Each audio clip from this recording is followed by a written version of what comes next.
اعوذ باللہ من الشیطان اللعین الرجیم، بسم اللہ الرحمن الرحیم۔ محترم ناظرین، آج ہم روزہ واجب ہونے کے لیے کیا کیا شرائط ہے وہ آپ ناظرین کی خدمت میں بیان کروں گا۔ اس ویڈیو کو جتنا ہو سکے آگے شیئر کرے تاکہ دوسروں تک بھی یہ روزے کے مخصوص احکام ہے وہ پہنچ سکے اور وہ مستفید ہو سکے۔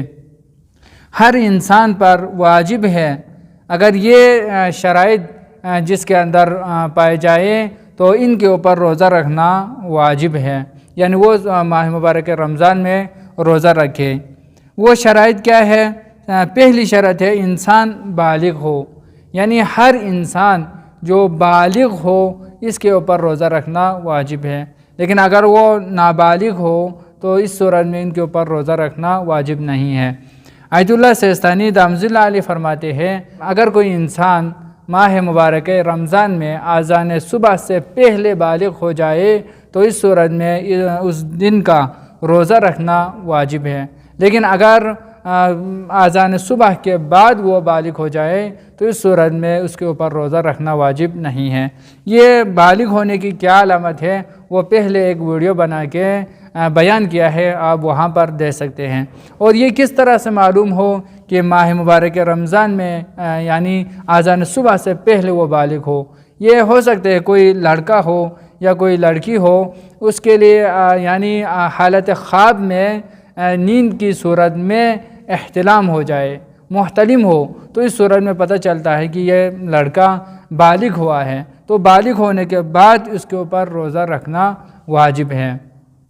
دوسری شرط ہے انسان عاقل ہو، یعنی سفی نہ ہو، مجنون نہ ہو، کامل العقل ہو تو ان کے اوپر روزہ رکھنا واجب ہے، لیکن اگر اس کے عقل کامل نہ ہو تو اس صورت میں روزہ رکھنا واجب نہیں ہے۔ تیسری شرط ہے بے ہوش نہ ہو، انسان باہوش ہو، بے ہوش نہ ہو۔ اگر بے ہوش رہے، دن بھر بے ہوش رہے، اس کے لیے کچھ بھی پتہ نہ چلے دن ہے رات ہے کیا ہے، تو اس صورت میں ان کے اوپر روزہ رکھنا واجب نہیں ہے۔ آیت اللہ سیستانی دامت اللہ علیہ فرماتے ہیں، اگر کوئی انسان روزے کی نیت کیے بغیر قبل از اذان صبح تا بعد از اذان مغرب، یعنی نماز صبح سے پہلے سے لے کر نماز اذان مغرب کے بعد تک مکمل دن بھر بے ہوش رہے تو اس صورت میں اس کے اوپر روزہ واجب نہیں ہے، اور اس دن کے روزے بعد قضا بھی اس کے اوپر واجب نہیں ہے جو دن بھر بے ہوش رہا ہے۔ چوتھی شرط ہے روزہ دار عورت ہے تو حیض اور نفاس سے پاک ہو۔ حیض اور نفاس کی حالت میں عورتیں روزہ نہیں رکھ سکتے ہیں، ان کے اوپر واجب نہیں ہے، پاک ہو تو واجب ہے، لیکن بعد میں روزے کی قضا واجب ہے، یعنی جتنے دن روزہ نہیں رکھے ہیں بعد میں ماہ مبارک رمضان کے بعد روزے کی قضا ہے، لیکن نماز کی قضا عورتوں کے اوپر نہیں ہے۔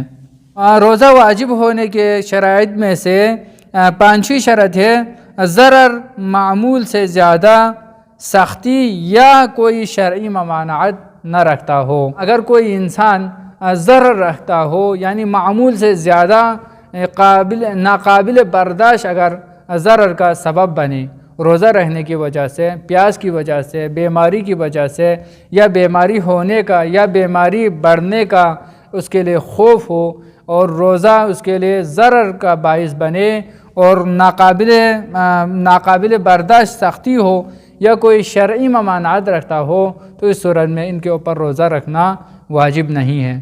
یہ چاہے انسان بیماری ہونے کی وجہ سے ہو یا کوئی انسان ضعیف ہونے کی وجہ سے، بوڑھا ہونے کی وجہ سے سختی ہو، تو ان صورتوں میں روزہ رکھنا ان کے اوپر واجب نہیں ہے۔ چھٹی شرط ہے انسان مسافر نہ ہو۔ اگر کوئی مسافر ہو تو مسافر کے اوپر روزہ واجب نہیں ہے، حالت سفر میں کوئی روزہ نہیں رکھ سکتے ہیں، لیکن وہ گھر سے سفر میں جاتے وقت گھر سے افطاری، گھر سے روزے کو یعنی گھر سے کوئی چیز کھا پی کے نہیں جا سکتے ہیں۔ ہاں، حد ترخص گزر جانے کے بعد وہ کھا پی سکتے ہیں، لیکن حد ترخص کے اندر گھر سے وہ روزے کو افطار کر کے نہیں جا سکتے ہیں، یہ جائز نہیں ہے۔